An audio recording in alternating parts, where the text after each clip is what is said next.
ಯಾರಲ್ಲಿ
ಪಾಂಡವರು ರಾಜಸೂಯ ನಡೆಸುತ್ತಿರುವಂತಹ ವಿಚಾರ ನಿಮಗೂ ಗೊತ್ತಿದೆ. ಪೂರ್ಣಾಹುತಿಯ ಸಂದರ್ಭ ಈಗ ಒದಗಿ ಬಂದಿದೆ. ಹಾಗಾಗಿ ನಾವು ಬರಬೇಕು ಅನ್ನುವ ಹಾಗೆ ಧರ್ಮರಾಯನ ರಾಯಸ ಬಂದಿದೆ. ಹೋಗಬೇಕೆನ್ನುವುದಾಗಿ ಮನಮಾಡಿದ್ದೇನೆ. ನನ್ನ ಅಭಿಪ್ರಾಯ ಹೊಸೈತರಿಗೆ ನಿಮ್ಮದೆಲ್ಲ ಒಪ್ಪಿಗೆ ಒಂದೇ ಅಂತ ಇಷ್ಟ ಮತ್ತೆ ತಡ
ನನ್ನ ತಂದೆ ಮಡಿದ ಮೇಲೆ ಅವರಿಗೆ ಮೋಕ್ಷ ದೊರಕಲಿ ಎಂಬಂತ ವಿಚಾರ ಸಿಗ್ಲಿಲ್ಲ ಎಂಬಂತ ವಿಚಾರವನ್ನು ನಾರದ ಮಹರ್ಷಿಗಳಲ್ಲಿ ಕೇಳಿದೆ.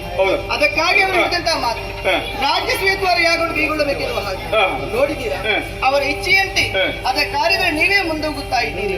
ಈ ಕಾಲಕ್ಕಾಗುವಾಗ ಅದೆಷ್ಟೋ ಮಂದಿ ವಿದ್ವಾಂಸರು ಪ್ರತಿಪಾಲಕರು ಸೇರಿದ್ದಾರೆ. ಆದರೆ ಒಂದು ಈ ಅಗ್ರಸ್ಥಾನ ಪೀಠಕ್ಕೆ ಯಾರನ್ನು ಕುರಿತು ಚಿಂತೆ ಬಾಧಿಸ್ತಾ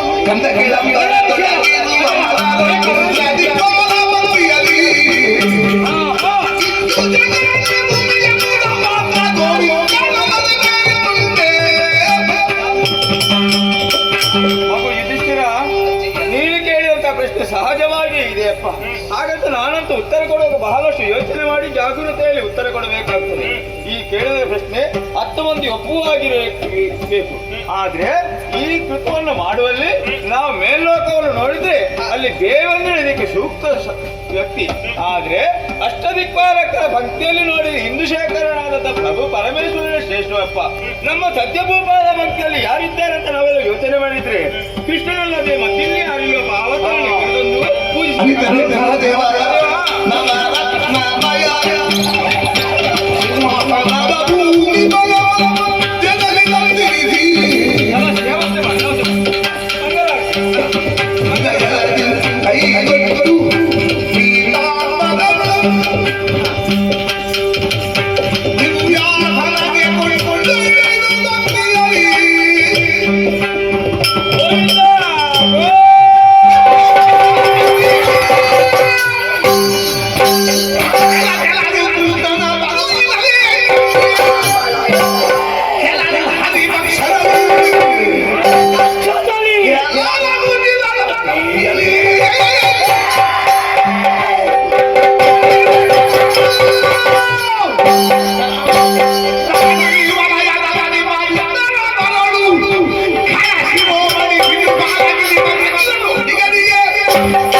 ಕುಳಿತಲ್ಲಿಂದ ನಮ್ಮನ್ನು ಹೇಳುವ ಹಾಗೆ ಮಾಡಿತಲ್ಲ.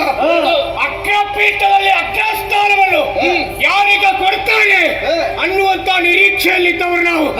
ಆ ಸಂದರ್ಭದಲ್ಲಿ ಆ ಗೋಪಾಲಕ ಆ ಕಳ್ಳ ಕೃಷ್ಣನನ್ನು ತಂದು ಪೀಠದಲ್ಲಿ ಕುಳ್ಳಿರಿಸಿದವರಿದ್ದಾರೆ.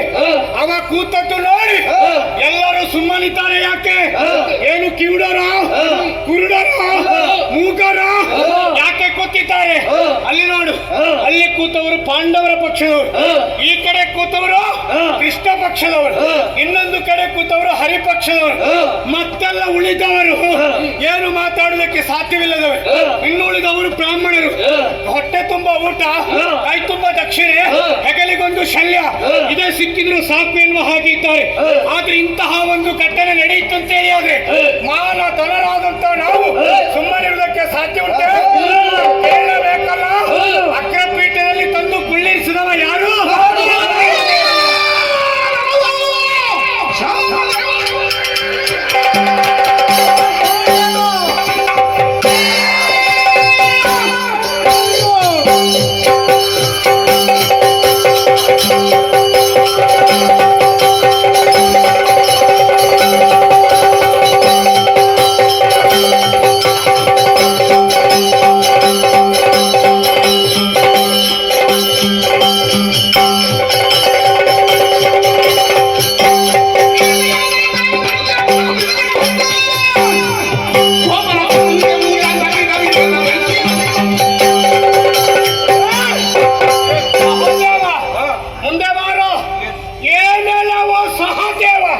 ವಸುದೆಯ ಮಾನ ನಿಧಿಗಳ ಮುಂದೆ ಗೋಪನ ಸೂರ್ಯನಿಗೆ ಅಗ್ರಪೀಠವನ್ನು ಕೊಟ್ಟೆಲ್ಲ.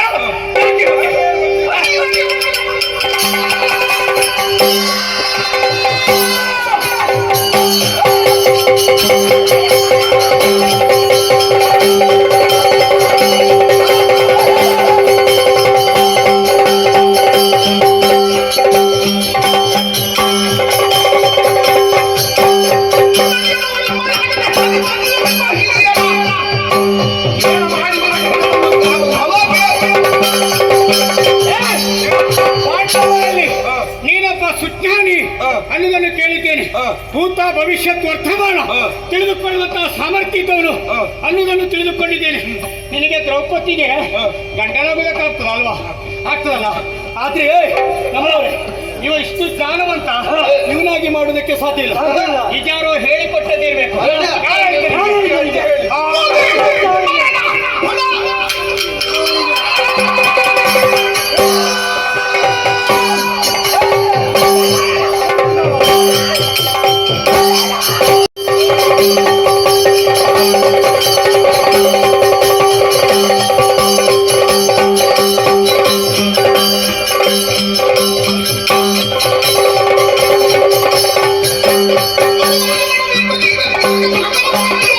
Yeah.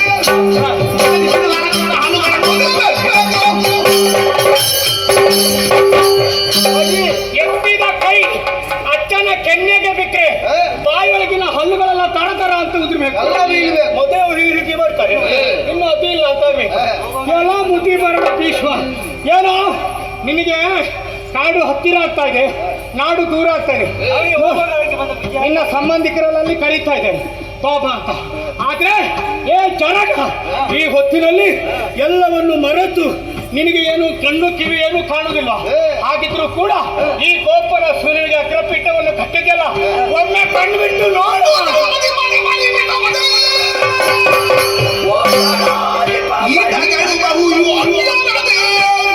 ನೋಡಲ್ಲಿ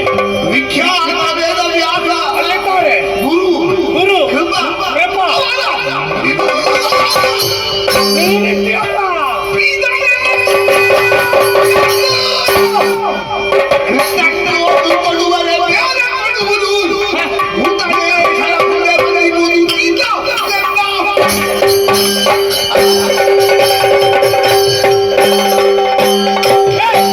ವಯಸ್ಸಾದ್ರೂ ಕೂಡ ಇವನಿಗೇನು ಕಣ್ಣು ಮಂಜಾಗ್ಲಿಲ್ಲಲ್ಲ, ಕಣ್ಣು ಸರಿಯಾಗಿ ನೋಡಿ ಕಾಣ್ತದೆ. ಮೊದಲಾಗಿ ಒಮ್ಮೆ ಸಭೆಯನ್ನು ಸರಿಯಾಗಿ ವೀಕ್ಷಣೆ ಮಾಡು. ಎಂತೆಂತ ಯೋಗ್ಯತಾವಂತರು ನಡೆದಂತಹ ಸಭೆ. ಒಂದು ಕಡೆಯಲ್ಲಿ ವೇದವ್ಯಾಸರಿದ್ದಾರೆ, ಅವರು ಶ್ರೇಷ್ಠರು, ಅವರನ್ನು ತಂದು ಕುಳ್ಳಿರಿಸೋದಿತ್ತಲ್ಲ. ಗುರುಗಳಾದಂತಹ ದ್ರೋಣಾಚಾರ್ಯರು, ಉಭಯ ಕುಲ ಬಿಲ್ಲಾಸರಿದ್ದಾರೆ. ಶರದ ಮೂಲಕವೂ ಶಾಪದ ಮೂಲಕವೂ ಒಬ್ಬರನ್ನು ಕೊಲ್ಲುವಂತಹ ಸಾಮರ್ಥ್ಯ ಇದ್ದವರು, ಅವರು ಆಗ್ತಿರ್ಲಿಲ್ವಾ? ಕೃಪಾಚಾರ್ಯರಿದ್ದಾರೆ, ಮಧ್ಯಾಕೆ ಅಶ್ವತ್ಥಾಚಾರ್ಯ ಅವರು, ಇವರು ದ್ರೋಣಾಚಾರ್ಯರ ಮಗ ಅಶ್ವತ್ಥಾಮಾಚಾರ್ಯ ಅವರಿಲ್ವಾ? ಅವರನ್ನು ತಂದು ಕುಳಿಸಬೇಕಿತ್ತು. ಬೇಡ, ಅಲ್ಲಿ ನೋಡು, ನೋಡಲ್ಲಿ ಯಾರು ಗೊತ್ತಾಯ್ತದು? ಗುರುಕುಲ ಚೂಡಾಮಣಿ ಗೌರವೇಶ್ವರ ಗೊತ್ತುಂಟಾ? ಅವರು ಯೋಗ್ಯರಿರ್ತಾರೆ. ಬೇಡಪ್ಪ, ನಿನಗೇನು ಗ್ರಾಚಾರ ಕೆಟ್ಟ? ನಿನಗೆ ನೀನು ಯೋಗ್ಯ ಅಲ್ವಾ? ನೀನಾದ್ರೂ ಕೂತ್ಕೊಳ್ಳುದು ಬಿಟ್ಟು ಈ ಕಳ್ಳರ ಗುರು ಕೃಷ್ಣನನ್ನು ತಂದು ಕೊಳ್ಳಿರಿಸಿ ಈ ಯಾಗವನ್ನು ಹಾಳು ಮಾಡಿದ್ದೆಲ್ಲ ಹಾಳು ಮಾಡಿದೆ. ನಾವು ಕೊಟ್ಟಿದ್ದೇವೆ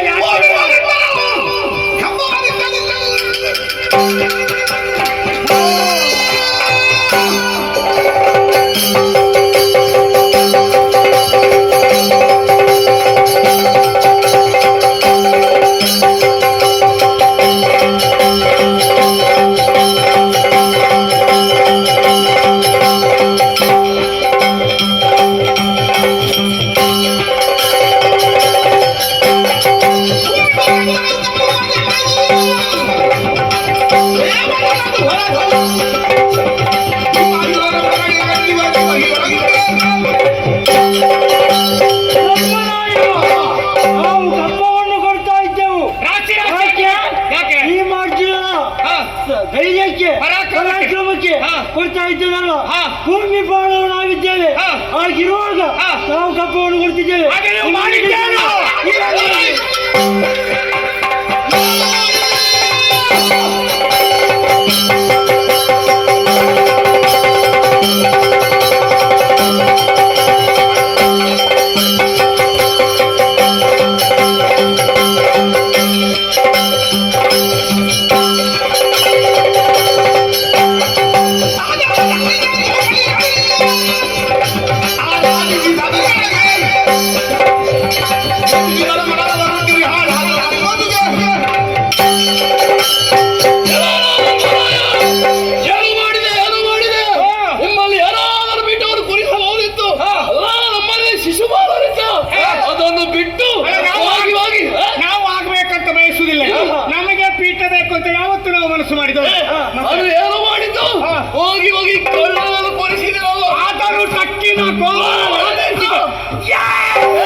ಎಣ್ಣೆ ಕಳ್ಳ, ಒಂದು ಹೆಸರು ಇವನಿಗೆ ಒಳ್ಳೇದಿಲ್ಲ.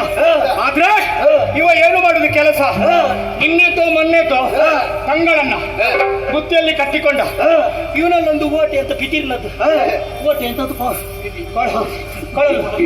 ಅದು ಅದು ಮುಂದಿನಿಂದಲೂ ತೂತಿರ್ತದೆ, ಹಿಂದಿನಿಂದಲೂ ತೂತಿರ್ತದೆ. ಅದಕ್ಕೆ ಹೋದಲ್ಲಿ ಮೊಸರು ಬೆಣ್ಣೆಯನ್ನು ಹಾಕಿ ಹೀಗೆ ಕುಡಿಲಿಕ್ಕೆ ಆಗ್ತದಲ್ಲ, ಅದಕ್ಕೆ ನೋಡಿ ಇವನು ಎಣ್ಣೆ ಮಸಿ ಅಲ್ಲ ಕರಿಯ ಕಪ್ಪು ಕಪ್ಪು ಕಾಸನ್ ಕೊಳ್ಳಿ. ಯಯಾತಿಯ ಶಾಪ ಎತ್ತುಗಳಿಗೆ ರಾಜತ್ವ ಇಲ್ಲದೆ ಹೋಗಲಿ ಅಂತ. ಆದ್ರೆ ಅವ ಹೇಳಿದಂತ ಒಂದು ಬುದ್ಧಿದ್ಯಲ್ಲ, ಹಾಗಾಗಿ ಎಲ್ಲ ಯಾಗವನ್ನು ಹಾಳು ಮಾಡಿ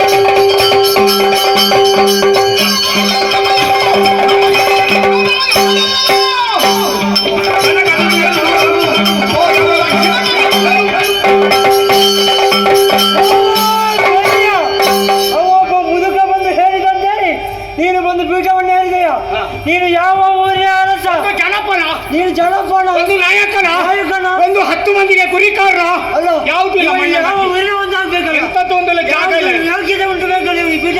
ಆದ್ರೆ ನಾವೆಂತವರು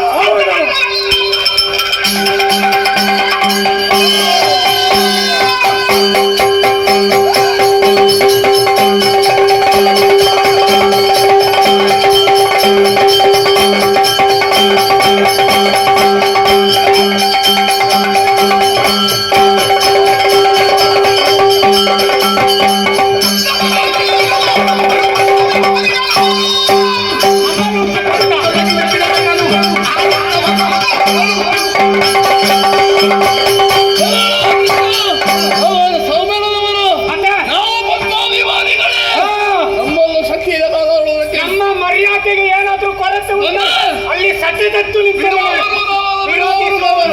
ಆದರೂ ನೀವು ಮಾಡಿದ್ದೀರಲ್ಲ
ನೋಡಿ ಇವ ಹೆಣ್ಣಾಗಿ ಹುಟ್ಟಬೇಕಿತ್ತು, ಗಂಡಾಗಿ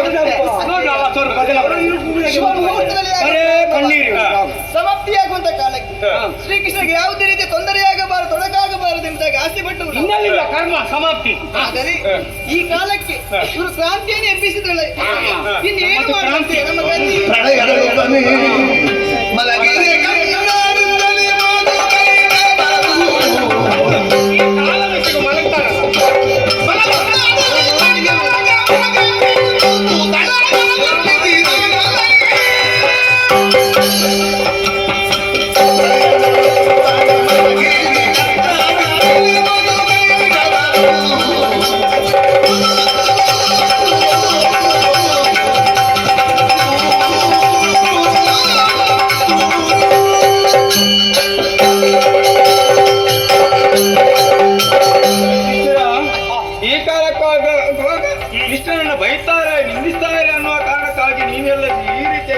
ಅದು ಮತ್ತೆ ಪೂಜೆ ಮಾಡ್ತಾರೆ ಇವನನ್ನು. ಯಾಕೆ ನೀನು ಈಗಲ ಬರೀ ನೀನೆಲ್ಲ ಚಿಂತೆ ಮಾಡಬೇಡ. ಈ ಈತ ಯಾರು ಏನು ಅನ್ನುವಂತ ವಿಚಾರ ಇವರು ತಿಳಿಯದೇ ಇದ್ದ ಕಾರಣದಿಂದಲಾಗಿ ನೆಲೆಯಿಂದಲಾಗಿ ಇವರು ಈ ರೀತಿಯಾಗಿ ಹಾರಾಟ ಕಿರುಚಾಟ ಈಗ ಮಾಡ್ತಾರೆ. ಈ ಗುರುಗಳಿಲ್ಲ ಶಿಷ್ಯ ಇವತ್ತು. ಆದ್ರೆ ಈ ಕಾಲಕ್ಕ ಈ ಕೃಷ್ಣ ಇವರು ಯಾರು ಏನು ಅನ್ನೋ ವಿಚಾರ ನನಗೆ ನಿನಗೆ ಹಾ, ಈ ಈ ಹಿಂದ ಕಾರಣ ಜಲಪ್ರಳಯ ಕಾಲದಲ್ಲಿ ಆಲದೆಲೆ ಮೇಲೆ ಬಾಲಮುಖಂದನಾಗಿ ಕಾಲಬೆರಳನ್ನು ಬಾಯಿ ಬೇರೆ ಎಲೆ ಸಿಕ್ಕಿಲ್ಲ ಮಲಗಲಿಕ್ಕೆ. ಆರಂಭದಲ್ಲಿ ಕಿವಿಯಲ್ಲಿ ಹುಟ್ಟಿಕೊಂಡದ ಕಿರಿಮಿಷವನ್ನು ಕಿವಿಯಿಂದ ತೆಗೆದು ಜಲದಿ ಮಧ್ಯೆಗೆ ಬೀಸಿಟ್ಟಿದ. ಆ ಸಂದರ್ಭದಲ್ಲಿ ಹುಟ್ಟಿಕೊಂಡವರಿಗೆ ಮಧುಕೈಟವರು ಅಂತ ಮಧುಕೈಟವರನ್ನು ವಧಿಸಿ ಮೇದಿನಿಯನ್ನು ನಿರ್ಮಿಸಿದಂತ ಪುಣ್ಯಾತ್ಮನೇ ತನಿತ. ಅಷ್ಟು ಮಾತ್ರವಲ್ಲದೆ ಕರೆಯಲ್ಲಿ ದುಷ್ಟರು ಹುಟ್ಟಿಕೊಂಡಾಗ ಅವರನ್ನು ವಧಿಸುವುದಕ್ಕಾಗಿ ಧರ್ಮವನ್ನು ಮೇಲೆತ್ತುವುದಕ್ಕಾಗಿ ಒಂದೊಂದೇ ಅವತಾರವನ್ನು ರೂಪಿಸಿಕೊಂಡು ಬಂದವನಿದ್ದೇನೆ. ಮೊದಲನೇದು ಹೌದಪ್ಪ. ಮೊದಲೇ ಮತ್ಸ್ಯನಾಗಿಯೂ ವರಹನಾಗಿಯೂ ನರಸಿಂಹನಾಗಿಯೂ ಕೂರ್ಮನಾಗಿ ಹಾಗೆ ಭಾರ್ಗವನಾಗಿ ರಾಮನಾಗಿ ಈ ಕಾಲಕ್ಕೆ ಕೃಷ್ಣನಾಗಿ ಅವತರಿಸಿದ್ದಾನೆ. ಅಷ್ಟು ಮಾತ್ರವಲ್ಲಪ್ಪ, 1000 ತೋಲ್ಬಲ ಇದ್ದಂತ ಬಾಣಾಸುರನ್ನೇ ಕೊಂದು ಮುಗಿಸಿದ. ಮಾವ ಅನ್ನುವಂತ ಮಮಕಾರವನ್ನು ಬಿಟ್ಟು ಮಾವ ಕಂಸನನ್ನೇ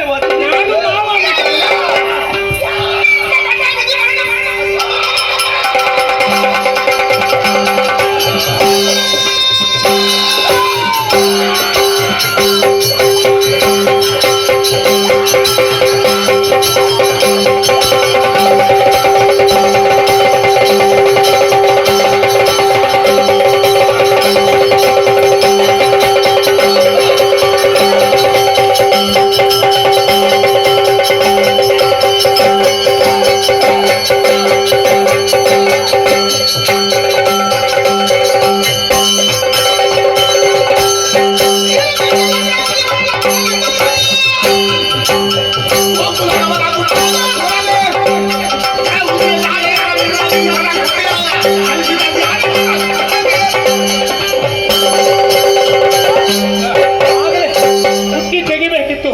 ಮುತಿ ಪರಡ ಬಂಡ ಭೀಷ್ಮ ಚಾರೆಯರ ಮಿಂಡ ನೀತನ ಕಥೆಯ ಹೇಳಿದ.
ನೀವು ಹೇಳ್ತಿರೋ ಬಿಟ್ಟದ್ದು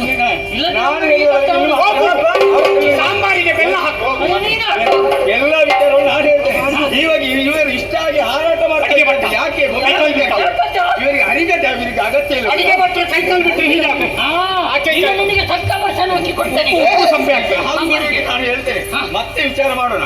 ಈಗಾಗ ಇವರಿಗೆ ಇಷ್ಟಕ್ಕೆ ಇವರಿಗೆ ಗೊಬ್ಬರದಂತೆ ಹಾಕಿ ಇವರಿಗೆ ಅರಿಗತೆ ಇವರಿಗೆ ಕೇಳುವುದಕ್ಕೆ ಆಗ್ಲಿಲ್ಲ. ಇವರಿಗೆ ಅರಿಗತೆ ಬೇಡ ಉಂಟಪ್ಪ. ಇವರಿಗೆ ಅರಿಗತೆ ಬೇಡ. ಇವರ ಕಥೆ ಏನು ಹೇಳುವ? ಇವರದೇ ಒಂದು ಕಥೆ ಅಂತ ಬೇರೆ ಈ ಶಿಶುಪಾಲ ದಂತವಕ್ರರು ಯಾರು ಇಲ್ಲಿ ಇರಬೇಕಾದವರ? ಖಂಡಿತವಾಗಿ ಇಲ್ಲಿ ಇರುವವರಲ್ಲ. ವೈಕುಂಠದಲ್ಲಿ ಶ್ರೀಹರಿಯ ವಲಯದಲ್ಲಿ ದ್ವಾರಪಾಲಕರಾದಂತ ಜಯವಿಜಯರೇ ಇವರು. ಹೌದಪ್ಪ. ನಾನು ಇಲ್ಲಿ ಹೀಗೆ ಯಾಕೆ ಅನ್ನುವಂತ ಒಂದು ಪ್ರಶ್ನೆ. ಒಂದು ದಿವಸ ಸರಕಾರಿಗಳು ನಿತ್ಯವೂ ಅಲ್ಲಿ ದೇವರ ಬಲಿಗೆ ಬರುವಂತ ಸಂದರ್ಭದಲ್ಲಿ ಈ ಜಯವಿಜಯರು ಇವರನ್ನು ತಡೆದು ನಿಲ್ಲಿಸಿದ್ರು. ಕೇವಲ ತಡೆದು ನಿಲ್ಲಿಸಿದ್ದು ಮಾತ್ರವಲ್ಲ, ಕುತ್ತಿಗೆಗೆ ಕೈ ಹಾಕಿ ಹೊರ ದಬ್ಬಿದ್ರು. ಆವಾಗ ಕ್ರೋಧಗೊಂಡಂತ ಅವರು ಇವರಿಗೆ ಶಾಪವನ್ನೇ ಭೂಲೋಕದಲ್ಲಿ ಗೆಲ್ಲಿಸಿರಿ ಎನ್ನುವುದಾಗಿ ಶಾಪವನ್ನು ಕೊಟ್ಟಿದ್ದಾರೆ. ಆ ಶಾಪದ ಮುಖೇನವಾಗಿ ಅವರು ಇದನ್ನು ಕಂಡಾಗ ಅವರಿಗೆ ಮನಸ್ಸಿಗೆ ನೋವಾಗಿ ದೇವರ ಬಳಿಗೆ ಹೋಗಿ ಬೇಡಿಕೊಂಡ್ರಂತೆ. ಬೇಡಿಕೊಂಡಂತ ಸಂದರ್ಭದಲ್ಲಿ ದೇವರಿಗೆ ಏನು ಉಪಾಯ ಇಲ್ಲ, ನೇರವಾಗಿ ಸನಕಾದಿಗೆ ಬಳಿಗೆ ಬಂದು ಅವರಲ್ಲಿ ಕೇಳಿಕೊಂಡಂತೆ ಅದೆಲ್ಲ ಬೇಕು, ಶಾಪಕ್ಕೆ ಪರಿಮಾರ್ಜನೆಗೆ ಒಂದು ದಾರಿ ಕೊಡಬೇಕಲ್ಲ ಬೇಕು. ಆವಾಗ ಅವರೊಂದು ಮಾತು ಹೇಳಿದ್ರಂತೆ, ನಾವು ಋಷಿಗಳು ನಾವು ಕೊಟ್ಟದ ಶಾಪ ಹುಸಿಯಾಗುವುದಕ್ಕೆ ಯಾವತ್ತೂ ಸಾಧ್ಯ ಇಲ್ಲ, ಆದ್ರೆ ಪರಿಮಾರ್ಜನೆಗೆ ದಾರಿಯನ್ನು ನಾವು ಸೂಚಿಸ್ತೇವೆ ಅಂತ. ಒಂದ ಭಕ್ತರಾಗಿ 7 ಜನ್ಮವನ್ನು ಪಡೆದು ಬರುವುದು, ದುಷ್ಟರಾಗಿ 3 ಜನ್ಮವನ್ನು ಪಡೆದು ಬರುವುದು ಆಯ್ಕೆ ಉಂಟು. ಅದು ಯಾವುದು ಅಂತ ಇವರೇ ತೀರ್ಮಾನ ಮಾಡ್ತಾರೆ. ಆವಾಗ ಇವರು ಯೋಚನೆ ಮಾಡಿದಂತೆ, ನಾವು ದುಷ್ಟರಾದ್ರೆ ಪರವಾಗಿಲ್ಲ, ಆದಷ್ಟು ಶೀಘ್ರವಾಗಿ ನಿನ್ನ ಮನೆಗೆ ಬಂದು ಸೇರಬೇಕು ಅನ್ನೋ. ಅದಕ್ಕಲ್ಲ, 3 ಬೇಗ ಮುಗಿತದೆ ಅಂತ. 3 ಜನ್ಮ ಸಾಕ್ತದೆ. ಹಿರಣ್ಯಕಶ್ಯಪರಾಗಿ ಇವರು ಹುಟ್ಟಿಕೊಂಡು ಹೌದು. ಆವಾಗ ವರಹನಾಗಿ ನರಸಿಂಹನಾಗಿ ಇವರನ್ನು ಬಂದು ವಧಿಸಿದ್ರ. ಆ ಬಳಿಕವಾಗಿ ರಾವಣ ಕುಂಭಕರ್ಣನಾಗಿ ಹುಟ್ಟಿಕೊಂಡ ಆವಾಗಲೇ ಶ್ರೀರಾಮನಾಗಿ ಬಂದು ಇವರನ್ನು ವಧಿಸಿದ್ರ. ಇವಾಗ ಶಿಶುಪಾಲದಂತ ವಕ್ರರಾಗಿ ಇವರು ಹುಟ್ಟಿಕೊಂಡು ಅದಕ್ಕೆ ಮುಗಿಲ್ವಪ್ಪ. ಇವಾಗ ಶ್ರೀಕೃಷ್ಣನಾಗಿ ಇವರು ಹುಟ್ಟಿಕೊಂಡು. ಆದ್ರೆ ಮತ್ತೊಂದು ವಿಶೇಷತೆ ಎಲ್ಲಾ ಮಕ್ಕಳು ಹುಟ್ಟುವಾಗ ಕೂಗುವಾಗ ಕೂಗಿದ್ದಲ್ಲ, ಎಲ್ಲಾ ಮಕ್ಕಳು ಹುಟ್ಟುವಾಗ ಕೂಗಿದ್ದು. ಇವಾಗ ಕತ್ತೆ ಕಿರಿಚಿದಾಗ ಕಿರಿಚಿದ. ಮತ್ತೆ ಎಲ್ಲರೂ ಹುಟ್ಟುವಾಗ ಹುಟ್ಟಿದ್ರು ತಾಯಿ ಉಳಿತಾಳ. ಹಾಗೆಲ್ಲ ವಿಶೇಷತೆ ಆದ್ರೆ ಇವನಲ್ಲಿ ಹುಟ್ಟುವಾಗ ಮತ್ತೊಂದು ವಿಶೇಷತೆ ಏನು ಬೇಡ, ಹೆಚ್ಚಿನ ಕಣ್ಣು ಮತ್ತು ಇವನಲ್ಲಿ ಕೈ ಮಾಡಿ ಊರು ತಿರುಗು ಅಲ್ಲಿಗೆ ಮುಗಿಲಿಲ್ಲ. ಇವನ ತಾಯಿ ಎತ್ತವೆ ಶುಶ್ರೂಷವೇ ಹಾಗೂ ನಮೋಘೋಷ. ಈ ಮಗುವನ್ನು ಕಂಡಾಗ ಇವರಿಗೆ ದುಃಖವಾಯಿತು. ಹೌದಪ್ಪ, ಈ ಮಗುವನ್ನು ಕೈಯಲ್ಲಿ ತೋಡು ದಿನಾರು ಇವರು ಕೂಗುತ್ತಾ ಇರುವ ಸಂದರ್ಭದಲ್ಲಿ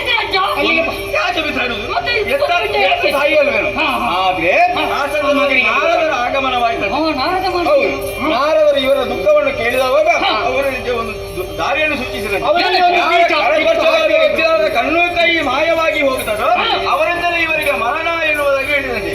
ಹೌದಪ್ಪ, ಬಂದವರಲ್ಲಿ ಹೋದವರಲ್ಲಿ ಎಲ್ಲ ಈ ಮಗುವನ್ನು ಕರೆದು ಕೈಗೆತ್ತದಂತೆ. ಯಾರ ಕರಸ್ವಚ್ಛವಾದ್ರೂ ಕೂಡ ಏನೂ ಪ್ರಯೋಜನ ಆಗಲಿಲ್ಲ. ಒಂದು ದಿವಸ ಅತ್ತೆ ಅನ್ನುವಂತ ಮಮಕಾರದಿಂದ ಬಲರಾಮಕೃಷ್ಣನ ನೇರವಾಗಿ ಅತ್ತೆಯ ಬಳಿಗೆ ಬಂದರು. ದೇವರು ಬಂದಿದೆ.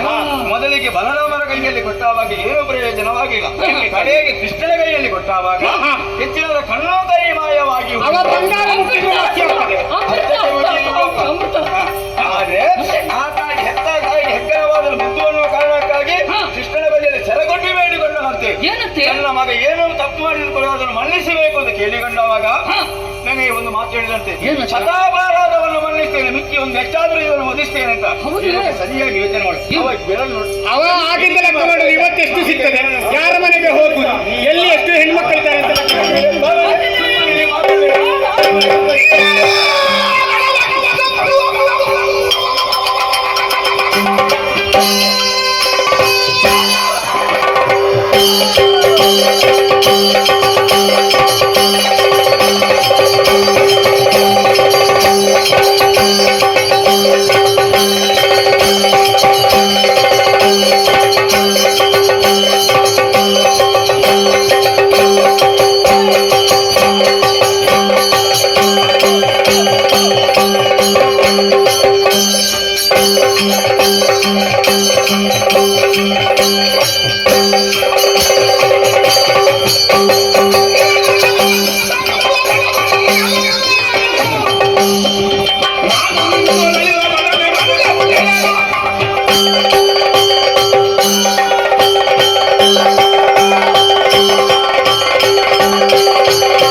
ಮುಗಿದು ಬಂದೆ. ಓಹೋ, ಕಳ್ಳತನಕ್ಕೆ ಕೈಕಾಟು. ಲೆಕ್ಕ ಮಾಡ್ತೀಯಾ? ಏನು ಕೊಲ್ತೀಯಾ? ಹೌದು.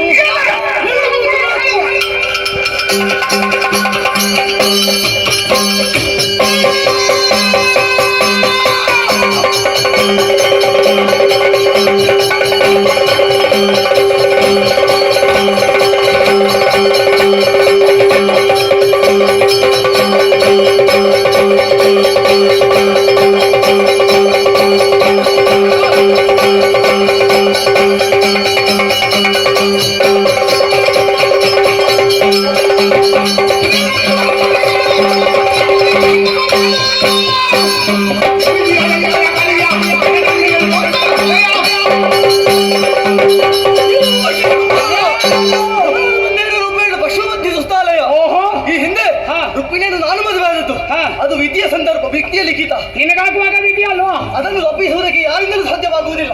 ಈಗ ಮಾತಿಗೆ ಭಾಷೆಯನ್ನು ಕೊಟ್ಟಿದ್ದೇನೆ. ಶತ ಅಪರಾಧಗಳನ್ನು ಮಾಡುವವರೆಗೆ ಮನ್ನಿಸುತ್ತೇನೆ ಎನ್ನುವ ಹಾಗೆ ನೀನು ನನ್ನ ಮುಂದೆ ಶಿಶು, ನಿನ್ನನ್ನು ಪಾಲಿಸುವುದಲ್ಲ, ಲಯಗೊಳಿ. ಈ ಸಂಕಲ್ಪ ನನಗೆ ಸಿಕ್ಕಿ ಆಗ್ತದೆ.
ಸಂತೋಷಗೊಂಡಂತಹ ಸುಮನಸರು ದುಂದುಬಿಯನ್ನು ಮೊಳಗುತ್ತಾ ಇದ್ದಾರೆ. ಇದರಿಂದ ಅರ್ಥವಾಗುವುದೇನು? ಸ್ವರ್ಗದಲ್ಲಿ ಪಾಂಡವಿಗೆ ಸ್ಥಾನಮಾನ ದೊರಕಿದೆ ಇರುವ ಹಾಗೆ. ಅಂದು ಮಲ್ಲಿಗೆ ದಶಾವತಾರ ಎನ್ನುವಂತಹ ಕಥಾಭಾಗವನ್ನು ಯಾರು ಆಡಿದ್ದಾರೆ, ಯಾರು ಆಡಿಸಿದ್ದಾರೆ, ಯಾರು ಶ್ರದ್ಧಾ ಭಕ್ತಿಯನ್ನು ನೋಡಿದ್ದಾರೆ, ಅವರಿಗೆ ನಾವು ನಂಬಿಕೊಂಡು ಬಂದಂತಹ ಕಟೀಲು ಶ್ರೀ ದುರ್ಗಾ ಪರಮೇಶ್ವರ ಮನಬಂದು ಸಕಲ ಐಶ್ವರ್ಯ ಭಾಗ್ಯವನ್ನು ಕೊಟ್ಟು ಕಾಪಾಡಲು ಇರೋ ಹಾಗೆ ಪ್ರಾರ್ಥಿಸುತ್ತಾ ಈ ಪುಣ್ಯ ಕಥಾಭಾಗಕ್ಕೆ ಮಂಗಳವನ್ನು ಹಾಡುವುದಕ್ಕೆ ಸಭಿಕರಿಂದ ಪಡಿಮೆಯಾಗಿಸ್ತಾ ಇದ್ದೇನೆ. ಭದ್ರಂ ಶುಭಂ